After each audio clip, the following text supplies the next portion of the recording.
आज 17 फरवरी 2022 को पूछे गए फर्स्ट शिफ्ट में मैथ के परीक्षा में सेट डी को हल करेंगे। सॉल्यूशन, चूँकि वीडियो लंबा ना हो इसलिए सॉल्यूशन सारे को सॉल्यूशन नहीं निकालेंगे, सिर्फ आंसर बताते चलेंगे। शुरू करते हैं। क्वेश्चन नंबर इस सेट का एक से, एक का आंसर बी 10 सेंटीमीटर, दो का आंसर डी 90 डिग्री। आप लोग अपने प्रश्नों को, चूंकि सभी का सेट अलग अलग होता है इसलिए आप लोग अलग अलग अपना क्वेश्चन को मिला लेंगे। 3 को हमने छोड़ दिया है, 4 का आंसर होगा ए 8 सेंटीमीटर। प्रश्न 5 पे चलते हैं। प्रश्न 5 पे इसका आंसर होगा सी 12 सेंटीमीटर। प्रश्न 6 बी 2 होगा इसका आंसर। 7 में यह होगा 50 डिग्री। चलते हैं आगे। 8, प्रश्न संख्या 8 पर 8 का आंसर होगा 45 डिग्री सी। प्रश्न संख्या 9 के लिए हम लोग चलते हैं। 9 पे तो 9 का आंसर होगा 1। 10 के लिए तो 10 का आंसर होगा डी 70 डिग्री। आगे प्रश्न 11 में चलेंगे तो 11 में यदि थीटा तथा फाई पूरक हो तो इसका आंसर होगा बी सेक थीटा बराबर कॉसेक फाई।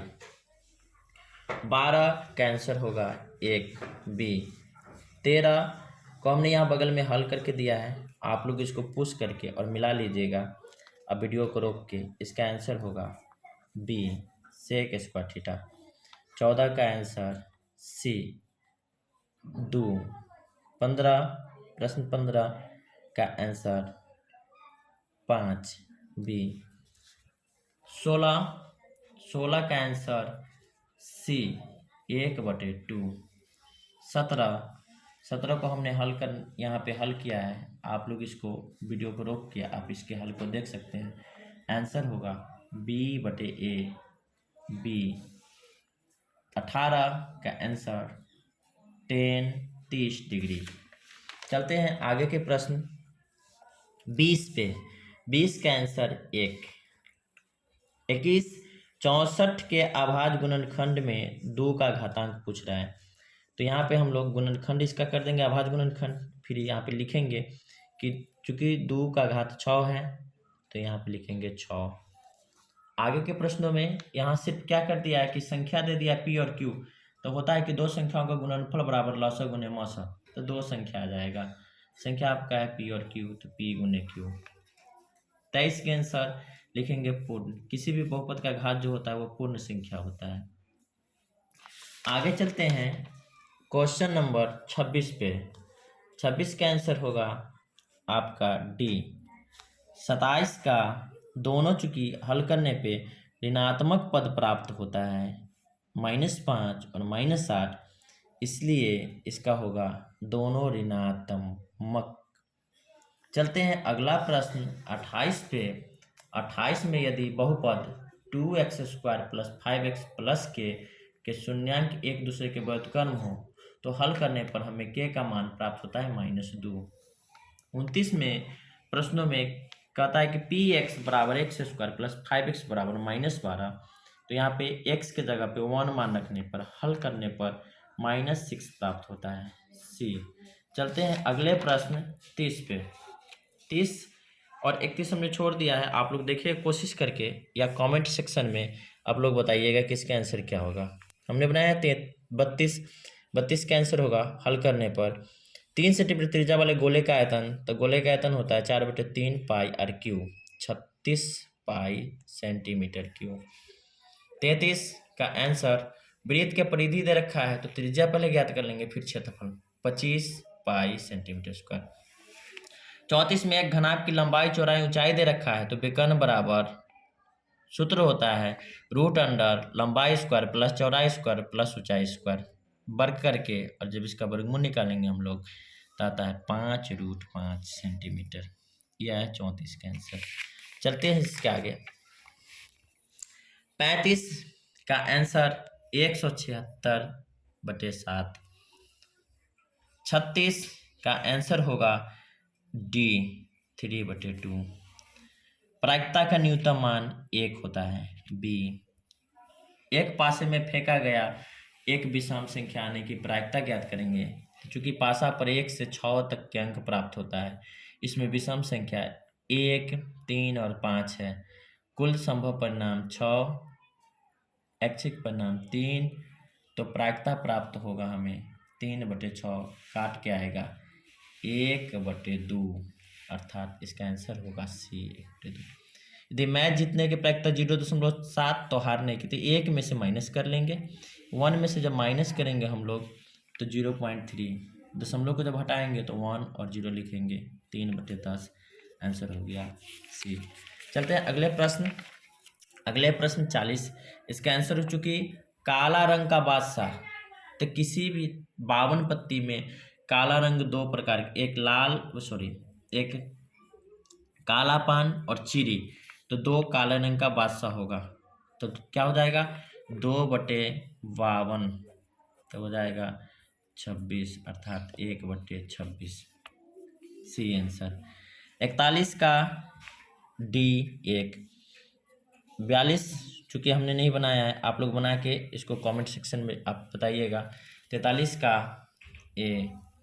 44 का सी 1/√3। 45 का सी। 46 का 30 डिग्री हमने हल करने की कोशिश की है। यहाँ हल करने के बाद थीटा का वैल्यू 30 डिग्री प्राप्त होता है, इसका आंसर होगा 30। चलते हैं अगले प्रश्न 47। दूरी होगा ए लगाएंगे √x² + y²। 48 दूरी सूत्र पर इसको बनाएंगे तब 5 इकाई। 49 के प्रश्नों को जब बनाएंगे तो इसमें होगा आंसर इनमें से कोई नहीं। 50 के मूल्य दशांक 0, 0। 51 में समांतर श्रेणी में n के जगह पर 1, 2 और 3 मान रखेंगे तो इसका मान प्राप्त होता है 2। आप लोग जो रेड पेन से लगा आंसर है उसको मिलाएंगे, वह सही है। समांतर श्रेणी 52 में समांतर श्रेणी 126, 120, 14, 114 डैश डैश में कौन सा शून्य होगा? तो ए हो जाएगा 126, डी हो जाएगा 120 - 26 = -6, टीएन हो जाएगा 0, एन बराबर 8। टीएन वाले सूत्र पे इसको डाल के जब बनाएंगे तो एन बराबर 22 प्राप्त होता है, इसका आंसर होगा 22। 53 को जब हम हल करेंगे तो आंसर प्राप्त होगा सी 12/13। चलते हैं 54 पे। प्रश्न संख्या 54। 54 cos थीटा बराबर p तो tan थीटा के मान। तो यहाँ पे हमने हल किया है, आप वीडियो को रोक के आप यहाँ से हल देख सकते हैं। हल होगा इसका a √1 - p²/p। चलते हैं 55 का आंसर होगा cosec थीटा। 56 का आंसर होगा 1। 57 का आंसर होगा 2। हल हमने यहाँ पे कर दिया है, आप वीडियो को रोक कर इसको देख सकते हैं। चलते हैं अगले प्रश्न 58 का आंसर होगा √2। 59 यदि 2 sin अल्फा बराबर 2 तो अल्फा का मान होगा 90 डिग्री। हम लोग चलते हैं अगले प्रश्न 60। इसका मान होगा 1। 61 इसका मान मानक विचलन होना चाहिए। आप लोग को यदि कहीं मिले या आप लोग जानते हैं तो उसको कमेंट सेक्शन में बताएंगे हमें। बहुलक के प्रश्न में 62 नंबर प्रश्न के आंसर के लिए बच्चा गलत लगा के आया 14, लेकिन 14 होगा नहीं, चूंकि 14 जो है से 2 संख्या है और यहाँ पे बहुलक जो अधिक बार आने वाली संख्या होती है तो 15, आंसर होगा 15। चलते हैं हम लोग अगले प्रश्न 63 में। चूँकि वीडियो लंबा ना हो इसलिए हमने इसको मतलब सारे का सोल्यूशन नहीं कराया है, आप लोग अपना सोल्यूशन कर लेंगे। प्रथम 5 संख्याओं के माध्य या सोल्यूशन करने की हमने कोशिश किया है, आंसर है 3। 64 इसका आंसर आया है 12, अर्थात टी। 65 का प्रश्न होता है कि माध्यक का 3 गुना 3 गुने माध्यक -2 गुने माध्य बराबर होता है बहुलक। बहुलक, यह होगा आंसर बहुलक। आगे के प्रश्न की बात कीजिएगा तो आप 66 नंबर प्रश्न का आंसर होगा √3/4 a²। 67 को हमने छोड़ दिया है। आगे आ जाइए, प्रश्न 68, इसका होगा √3a।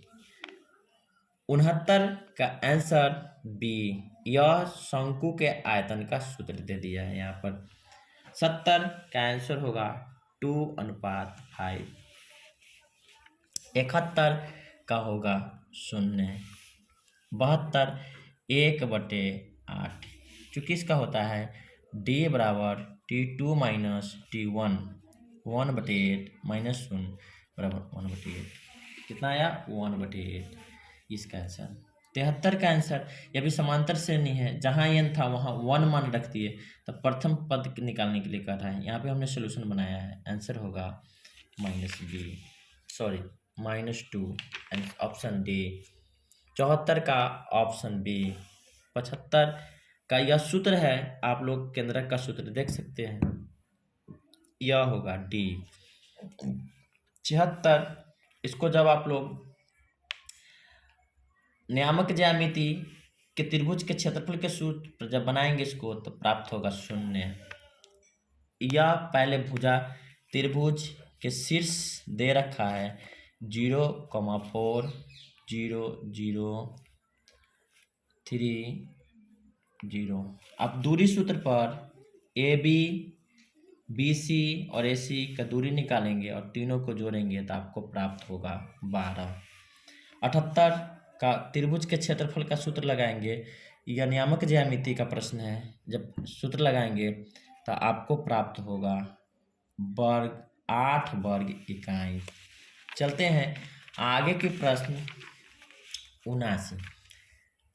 यह प्रश्न बहुत पहले से, मतलब नीचे क्लास से हम लोग पढ़ते आ रहे हैं। 180, त्रिभुज के तीनों कोनों के योगफल 180। अगला प्रश्न में आप लोग इसको बनाएंगे तो इसकी दो भुजा जब बराबर होगी तो आधार का दोनों कोण या सम्मुख दोनों कोण बराबर होता है, तो यह 40 एक कहता है कि यदि 40 हो, Q 40 हो तो यह भी 40 हो जाएगा। तो 40 जोड़ 40 80 हो गया। अब 180 में से हम लोग 80 को माइनस करेंगे तो 100 प्राप्त होता है, डी ऑप्शन। 81 नंबर प्रश्न के लिए चलेंगे। संपाती होने के लिए A1/A2 बराबर B1/B2 बराबर C1/C2 इस स्थिति में होता है, तो जब हम इसको हल निकालेंगे तो आंसर आता है 6, ऑप्शन डी। 82 के लिए आंसर होगा अद्वितीय, क्योंकि संपाती जब होगा तो उस कंडीशन में अद्वितीय होगा। अभी हमने ऊपर लिखा इस सूत्र को, तो नीचे भी इसका हल होगा अद्वितीय। 82 का आंसर होगा ए। चलते हैं प्रश्न 83। 83 में आप लोग इसको हल करके देखेंगे, यहाँ पे इसका आंसर होगा सी। 84 में डी। 85 के लिए केवल 8। इसको हमने हल करने की कोशिश किया, वीडियो आप लोग यहाँ से देख सकते हैं। पी का मान 8 प्राप्त होता है, केवल आंसर होगा 8, अर्थात डी। चलते हैं 86। 86 का आंसर होगा, हमने यहाँ पे हल कर दिया है, आप वीडियो को रोक के मिला लीजिएगा, बी। 87 का आंसर होगा 2√3। अगले प्रश्न हम लोग चलेंगे 88 में। 88 में होगा 55, बी। इसको हमने यहाँ पे हल कर दिया है। 89 के लिए होगा ए। 90 को भी हमने यहाँ हल किया है, यह आता है 21 - 5n, बी। अगला प्रश्न 91। छोटी प्राकृत संख्या, चूंकि गिनती की संख्या को प्राकृत संख्या कहते हैं, तो इसका आंसर होगा 1। निम्नलिखित में कौन सी परिमेय संख्या है? तो चूंकि इसका वर्गमूल निकल जाएगा, बाकी का पूर्णतः वर्गमूल नहीं निकलेगा, इसलिए आंसर होगा ए। चलते हैं अगला प्रश्न 93। निम्नलिखित में कौन सा अपरिमेय संख्या है? A1.3 ए इसका आंसर होगा। 94 का आंसर होगा 1। 95 जब इसको आप लोग हल कीजिएगा तो यह प्राप्त होगा आपको 13/99। आंसर होगा इसका सी। 96, इसको जब हल निकालिएगा तो चूंकि यह एक बार में ही कर जाता है, भाग विधि से जब इसको हम लोग निकालेंगे तो 18, इसका आंसर होगा 18। 97, प्रमेयकरण जब करेंगे तो इसका आंसर आएगा 2√3। 98 का आंसर होगा बी। आगे का प्रश्न 99, तो 99 में किसका दशमलव प्रसार शांत है? तो जिस संख्या का p/q, यदि q जो हो 2m 5 का पावर n अर्थात 2 और 5 के धनात्मक गुणांक के रूप में हो, उस संख्या को हम लोग उसका दशमलव प्रसार शांत होता है, इसलिए आंसर होगा 19/80। अगला और अंतिम प्रश्न इस सेट का, निम्नलिखित में किसका दशमलव प्रसार अशांत होगा? चूंकि सबका जो हर जो है यह option A, option B, option C सबका 2 और 5 के गुणांक के रूप में आएगा, जबकि ऑप्शन सी का 2 और 5 के गुणांक के रूप में नहीं आ रहा है, इसलिए आंसर होगा सी। हमने 100 प्रश्नों को हल करने की कोशिश की। यह सेट था, अभी आप लोग सेट डी। आज प्रश्न जो आया परीक्षा 17 फरवरी 22 को फर्स्ट पाली में, उसमें डी प्रश्नों के हमने हल किया। आप इसमें कुछ प्रश्न हम छोड़ दिए हैं, आप यदि हल कर चुके हैं तो उसे कमेंट सेक्शन में बताएंगे। यदि वीडियो पसंद आया तो लाइक, शेयर और सब्सक्राइब करेंगे। धन्यवाद।